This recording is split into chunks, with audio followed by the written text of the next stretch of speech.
The idea is pretty simple. We lay out a topic and we discuss, is this something that's actually newsworthy and has some fantasy relevance to it, or is it just, a blip on the radar? A lot of stuff happens during training camp. There's a lot of noise. All of it. There is a lot of noise. So let's begin in Green Bay, Wisconsin, where do they actually practice, Stephania, during training camp? It's not in Green Bay. It's close to it. No, it is in Green Bay. It's right college? There, Radnitsky Field. Yep. No, right there outside of Lambeau Stadium, their usual practice facility. They stay at dorms at least? I totally screwed this up. They do stay at dorms. They stay at St. Norbert College. But during the first couple of days when we were there, they were right there. Now, remember, Stephania goes to training camps and it's not only then that players get injured. Sometimes it happens before or after Stephania leaves. Along those lines. By the way, I don't know if you follow Stephania on Instagram, because I do. No, I don't follow Stephania B87 on Instagram. Yeah, exactly. So, anyway, but it was such a boondoggle for her.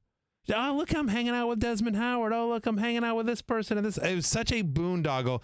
But I guess at some point you talked to Randall Cobb when you were in between boondoggles. I was hanging out with Randall Cobb, and this is news. I'll qualify it for you right now. Randall Cobb was spotted in an airport with a walking boot about a month ago, and everybody got nervous, but he wouldn't say what happened. Well, he spoke about what actually happened while I was there, and he underwent surgery on his ankle. It was not a big deal. It was nothing major, but he had a little piece of cartilage that he described as having been annoying that was bothering him during OTAs. So Dr. Bob Anderson, foot and ankle specialist, who's now associate team physician for the Packers, so right there, handily, took care of it for Randall Cobb. And I have to say, I was there for 2 days. On the second day is when he spoke to reporters and said he'd had this issue. But everybody knew there was something going on with his ankle previously. On the first day of practice, he was running, I would say probably 85% speed, looked good, making a couple moves. And you know what Aaron Rodgers did? He threw the ball to him a couple of times, and just chatting with folks around there, they're like, that's what Rodgers likes to do, to just show like you're Throw good. The ball to people? Well, to somebody that people were talking about as being injured. Got it. To show the player and to show everybody who's watching, he's good. And he said he feels great, so much better than he did, and he thinks it's actually going to take care of a lot of problems for him. Absolutely. I thought he looked better being 6 weeks out. Remember, the surgery was only 6 weeks ago. I didn't expect him to actually be participating in those drills. And not only was he looked good running. So good news there for Randall Cobb. Matthew, this is a player that in previous seasons has been a star for this Packers offense. Sure. A couple things to be mindful of here. His best friend, one of his best friends in the receiving corps, Jordy Nelson, no longer there. As disappointed, I'm sure, as he is to not have Jordy around, this could be a good thing. They can still text. They could probably still play Madden. Right. You and I text during the offseason. Exactly, obviously. So Jordy Nelson no longer there. Right. Is it possible that Randall Cobb returns to form? The reason I ask this is I wonder if the Packers are thinking this for this reason. Beyond the fact that he's a good player, they could have cut him this offseason and saved $9 million against the cap. That sounds like a lot of money to save for a player that if you had concerns about, you might say it's worth it. Do you think that Randall Cobb can revert to form? I do, actually. So, look, health is a concern, obviously, with Cobb. The fact that Stephania's confident in him makes me feel happy. But think about this. Since 2014, Randall Cobb actually ranks 6th among wide receivers in red zone targets. More than DeAndre Hopkins, more than Mike Evans over that stretch. By the way, Jordy Nelson over that same stretch, 5th. Obviously, as you mentioned, Jordy now in Oakland. So I think it's a little bit of a referendum on Jimmy Graham and where you feel about Jimmy. I'm not a Jimmy Graham believer this year. I mean, I believe he exists. I believe he'll play. Right. But I think Rodgers is such a trust guy. You know what I mean? Like Cobb and Adams are somebody who've been with him. It's going to take a while for Jimmy Graham to earn that sort of trust and connection with Rodgers. Like the guy I follow on Twitter named John Miller, at John Miller NFL, shout out to him, tweeted this, and I thought this was really interesting. Green Bay wide receiver 2s. In seasons in which Aaron Rodgers plays 15 games, the average fantasy football finish for the number 2 wide receiver in Green Bay's offense has been wide receiver 21. Not bad. Right? Last 21 games with Aaron Rodgers, Randall Cobb has averaged over 7 targets a game. That was with Jordy Nelson on the team. So you think about the middle of the field right there. For me, I think Cobb is underrated. I'm with you there. He's currently his ADP on ESPN as wide receiver 35. I've got him ranked at wide receiver 37. I could see myself moving him up. Other wide receivers on the radar, besides, of course, Devontae Adams, Geronimo Allison, who's back. Yep. And then Jamon Moore, their 4th-round pick out of Missouri. Big guy, nearly 6'3", ran a 4.6 at the combine. Some nice physical traits. And catching passes from Aaron Rodgers never hurts. I do like Allison as a late sleeper. I mean, they've got a number of rookie wide receivers there, Field, but I do think Allison, who's going like basically cheap or free in drafts, is an interesting flyer, especially if you're in a best ball league. Next bit of news or noise here. I'm not sure which of you to serve this up to. Matthew, obviously the resident Redskins fan. Stephania has probably spoken about Jordan Reed more than any player over the past 5 years, this side of Alshon Jeffrey. The skinny is this. Jordan Reed says he feels decidedly better. And Stephania, we know last year that toe injury, at least the initial impression I got was, yeah, it's going to bother him a little bit, but maybe not season debilitating, but it became an issue all year. Is there any reason to believe this issue is one that is of the past? I think this issue is of the past. For those who may not know, Jordan Reed underwent surgery. So this toe issue, he showed up at training camp last year, and obviously it was a problem. Remember, he didn't practice. There was concern about how much it would bother him during the season. He managed to get through the season without the toe being the major factor. He only played 6 games last year. So it was other injuries that really kept him off the field. But he said his feet bothered him the whole time. He had surgery. Again, Dr. Bob Anderson up in Green Bay operated on him. He was going back and forth doing rehab there. And now he says he's running without that pain that he had. The type of condition that he had and the surgery that he had, I would expect that this is going to be a non-factor for him going forward as long as he feels good. The toe is not the reason I'm concerned about Jordan Reed. It's just the fact he hasn't been able to put together a full season since he started in the league. Daniel Dupp, I would just like to point out right here and point out to our audience here on Twitter that we are literally 2 items in to news or noise, and we've already screwed it up. He says, is it news or noise? So here's the news. Right. John Keim said news first, by the way. Yeah. See, you might want to pay attention. I'm just saying, don't I get a chance to rebut? Because I think it's noise. But instead I think it's noise. You're talking about what I said instead of actually doing the rebuttal. Go. I think it's noise. Look, the fact that he's healthy, we hear this all the time. Having said all that, his upside is so worth it, Field. I mean, he's my tight end 7. He's going as ADP and tight end 10. Look, he on a per game basis, he's the 2nd best tight end in fantasy since 2015. And he's one of the few tight ends where there's actually a clear-cut handcuff. And so given where he's going in drafts, and then you can grab Vernon Davis late. I know people I don't want to carry 2 tight ends. That's the philosophical question here. I don't mind because his upside is so great. You're telling me I get the 2nd best tight end in fantasy, and if not, then consider all the success Alex Smith has had with Travis Kelce in Kansas City. Vernon Davis in San Francisco together. Right, of course. So I think Vernon Davis, by the way, regardless of whether you draft Jordan Reed or not, I like Vernon Davis as a late round sleeper this year. But yeah, give me some Jordan Reed at that ADP. If I told you he would only play in 6 games last year, would you still have been because you were making this same argument last year? Yeah. He played 6 games. Good. Are we at the portion of the show where we bring up the stuff I got wrong from last year? We've got 6,000 viewers. Let's make sure that we can keep them for a while. No need to rehash open wounds. This is not an improbable scenario because he has not ever played a full season. You say, oh, well, when he's on the field, but last year it was fewer than fewer than 10. It was less than 10. Moving along again, here. but his ADP was higher last year. I mean, he's going as tight end 10 now, Stephania. Right. So yes, I'm sticking by that advice. I know it did not work out last year. I thought the risk was worth taking last year, but it is a risk. I think the risk is worth taking it this year, but it is a risk Field. All right. Again, my point would be that if you're taking Jordan Reed, you probably have to take a 2nd tight end, which I am actually more okay with than most, both 2 tight ends and 2 quarterbacks when there's a level of uncertainty. We can talk about that more at a separate time. Next headline comes from ESPN.com, where Brady Henderson does a great job covering the Seahawks for us, writes that Kris Carson, the 7th-round pick in 2017, has worked as the number 1 running back ahead of their 2018 first-round pick, Rashad Penny. Again, this is the first 2 days of training camp. There's not even pads on yet in Seattle. Matthew, I ask you this. Is this news or noise? I think it's a little. I wish I could ride the fence on this one. Okay.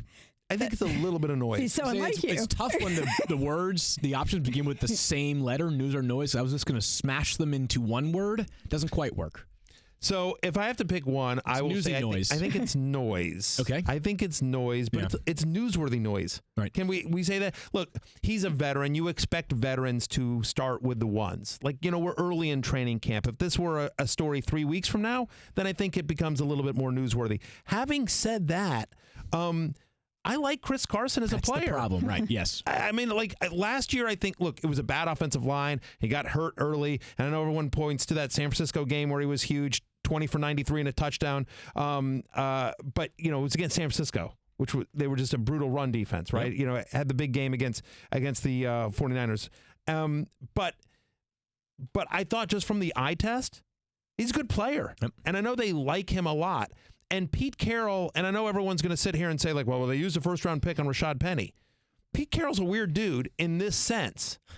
In this sense, I will say, is that while the front office, and I'm sure they had input from Carroll, the fact of the matter is here's a guy that signed Charlie Whitehurst to a big contract and started Russell Wilson, his you know what I mean? Matt Flynn, but yes, Matt Flynn same too. Concept. You know, it was Matt Flynn that year, not Charlie. Well, anyways, we move on.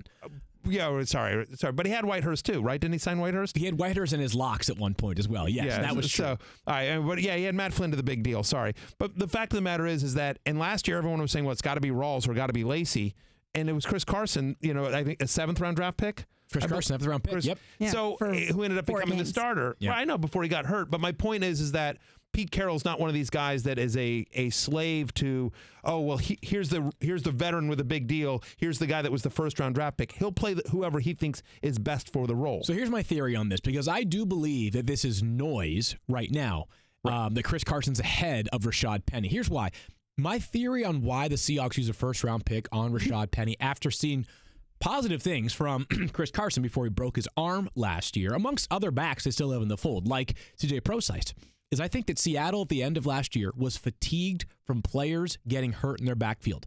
Kris Carson obviously got hurt last year. His final year at Oklahoma State. Actually. I'm sorry, broke his leg last year. But beyond that, his final year at Oklahoma State, he broke his thumb, missed 4 games during that stretch. I think we know a lot of things have changed this year in Seattle, and part of it is getting back to what brought them to the precipice of back-to-back titles back in, 2013 and 2012, I believe it was. I think it's noise right now. I don't think he used a 30th overall pick in a player that many thought would have been available at pick 59 unless you plan on using that player a ton. I'm still in on Penny. The one last thing I'll add, though, I think Carson has a chance to be a factor this year, and just going late in drafts, he's definitely a late-round flyer. So we agree it is noise, but noise worth watching because it wouldn't be super crazy for Pete Carroll to say, week 1, we think Carson's the best guy. Next storyline we got from Adam Schefter that Elijah McGuire, the Jets running back out of Louisiana last year, 6th-round pick, did break his foot. He's not expected to miss the entire season. Stephania, I'll start with you about what you know more specifically about this injury. Right. So you knew it would happen. News or noise, I should ask you. There you go. See? We're on track. I think it's news because this will, I think, potentially, and here's why I think it's news. A foot fracture, these are becoming more and more common in the NFL. We can talk about that at another time, how they're trying to curb these injuries. But sure enough, here's one with the running back, and he's going to have surgery to address this. And Adam Schefter tweeted out that he's expected to be out for 3 to 6 weeks. Go back and look at guys who are coming off this type of fracture and surgery. It's usually 6 weeks minimum before they return. And do we have to go back, or can we just ask you? Because it feels like this is sort of your job. Well, you can ask me. Stefania, I'll tell you. Will you go back for us and tell us what happens? I will remind you that most of these guys take at least 6 weeks to come back, and even then they often have issues because 6 weeks is still early. The bone is still healing. If the Jets encourage him, let's say he's feeling good, but he starts really pushing himself, my worry is that the foot may be an issue for him, not only extending into the season, but could recur as the season goes on. So I don't think this is automatically like this gets fixed, he's back, and you're done hearing about it. I think if he is back at the start of the season, I'm going to be a little worried about how he holds up. Well, so let's be honest. None of us were expecting to draft Eli McGuire. We did not think this was a player. By the way, I was not told we had to be honest. I was told I had to be clean. I wasn't told I had to be honest. Okay, so, now that you have that in place, that's 19 Thirsty minutes. Kyle, make a note there that I should start being honest. 19 minutes into the show, we've learned yet another thing about Matthew. None of us were preparing to utilize Eli McGuire as a starter in our lineup. I think the question is more, Matthew, what does this mean, if anything? Is it news or noise as it pertains to Bilal Powell and, I guess to a degree as well, Isaiah Crowell, who feels like his role is the most fixed in this Jets backfield? I think this is a great opportunity for Isaiah Crowell. Look, for whatever reason, I do believe this is news. For whatever reason, the Jets do not like Bilal Powell in anything more than a complimentary role. There were rumors that he might be a cut candidate. He's obviously not going to be a cut candidate now. He's going to make the team, and they're kicking the tires on Alfred Morris and a couple other guys out there as well. No deals as of the time that we're taping this. Right. They ended up signing George Atkinson, who has bounced around the NFL, played at Notre Dame, Seahawks, Browns. So I missed that one. I missed George Atkinson. But the point is just that they did sign a back, not a veteran back, not a more notable veteran back. Right. Correct. So they don't want Bilal Powell to touch the ball a ton. There was, and it sort of felt like McGuire had kind of passed him on the depth chart here. Meanwhile, Isaiah Crowell, who caught 68 balls over the last 2 years, he's a better pass catcher than he gets credit for. Mm-hmm. And I think the Jets' offense is going to be decent. Well, I mean, they were decent last year. We will see who their quarterback is. We don't know. Is it going to be Darnold? Is it going to be McCown to start the season? Could Teddy Bridgewater sneak in there somehow? But I believe they have a nice receiving core. They moved the ball last year.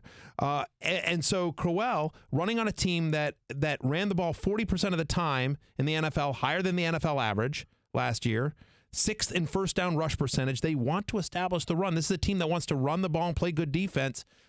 Could Crowell, I think Crowell could have some low-end RB2, high-end flex in PPR, and he's not going that way. He's going way late. His ADP is running back 39. Right. Yeah, I think to me, the big takeaway is this. If McGuire misses, let's say, the first few games of the season, I think the person whose value is impacted most is Crowell, just because he was more likely to play a Crowell-like role as a first and second down thumper than he was a Bilal Powell, change of pace, impact the passing game, and perhaps, catch 2 screens a game and total up 35 catches over the course of the season. Couldn't you see a scenario field where Crowell becomes the guy? Because Crowell is one of those running backs that as the game goes on, he's a guy, he's a thumper, right? And wearing down defenses. And if he shows the Jets that he can be trusted on third down, and again, I think he's a better pass catcher than he gets credit for. So here's why the reason I'm most nervous is what Jets wide receiver is going to consistently scare a team as a number one wideout. There's some nice pieces in place there. Terrell Pryor could be a talented part of the offense. Robbie Anderson could be a talented part. I'm just saying, consistently scares you in the way that most other teams' number one wide receivers would. Not a lot of room to run for Jets running backs. Last one here. Chiefs wide receiver Sammy Watkins was praised for his work ethic by head coach Andy Reid, and quarterback Patrick Mahomes, the new starter, said it has been easy to develop chemistry with Watkins, who of course was signed to a 3-year, $48 million contract this offseason. The Chiefs, of course, trained in St. Joseph, Missouri. Matthew, I ask you this. Is this praise for Sammy Watkins news or noise? Noise. That was simple. That was a very quick answer. Noise. Care to elaborate more? Do you want me to take it from here? Look, they like Sammy Watkins. Yeah. It is noise for us in the fantasy football world. Correct. Look, I spoke with Patrick Mahomes. We did, Stephania and myself, we were all at the NFFC there in Dallas a couple weeks ago, and I spoke with Patrick Mahomes, and I asked him what Watkins brought to this offense, and he got a big smile on his face. Yeah. I thought getting Watkins was a great move for the Kansas City Chiefs offense. It will help Mahomes' value. It will help the Kansas City offense, but fantasy-wise, whatevs, dude. Whatevs. Yeah, so back to Sammy Watkins, whose current ADP right now on ESPN, I believe is 31 amongst wide receivers. That's just around where I have him. I'm having a hard time with the Sammy Watkins ranking going into the season for this reason. I don't believe the Chiefs would pay a player $16 million per season to have him be a supplemental piece, to have him be a guy that just sort of fits in alongside Tyreek Hill, plus Travis Kelce, plus Kareem Hunt, plus anybody else that evolves in that offense. I know for a fact they love his speed. They also have Tyreek Hill, whose speed they love as well. I think there is a chance that this probably is sort of damning with faint praise. We are going to see the best of Sammy Watkins we've ever seen from him as a player in the NFL, right? He's never had a great quarterback and also been a prominently featured wide receiver in an offense. He had a good quarterback last year in Jared Goff, but he was, the third best wideout on that team? So I am reserving the right to take a massive leap of faith with Sammy Watkins later on in the season. But for now, this is noise because, again, this is like classic coach speak coming from a coach and a quarterback. What are they going to say? Yeah, he's terrible, and I'm really I'm kicking myself for having paid him $16 million per season. But look, the Rams wanted him back last year. So the fact of the matter is the Rams wanted him back. That was the going into free agency. They wanted to attempt to keep him. They weren't able to, and they ended up trading for Brandon Cooks. But the fact of the matter is that you think about Albert Wilson last year. He was third in the Chiefs in receiving yards, 554 yards, 3 receiving touchdowns. Now, I'm not comparing Sammy Watkins to Albert Wilson, but I think Wilson's a nice player. The fact of the matter is that with Travis Kelce and Tyreek Hill and Kareem Hunt, you got a lot of mouths to feed. And so Sammy Watkins, who's played all 16 games once in his career, his rookie year.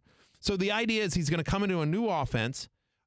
He's going to stay healthy, and he's going to leapfrog a lot of established players in Kansas City to have real fantasy relevance, I think, is a leap of faith. Does he have the talent? Of course he does. Is Andy Reid a good offensive coach? And we all agree that we like Mahomes this year. Look, could it happen? 100% it could. But I think this is a better move for Kansas City than it is for fantasy football. I think where he's going as a wide receiver 4 with some upside is correct.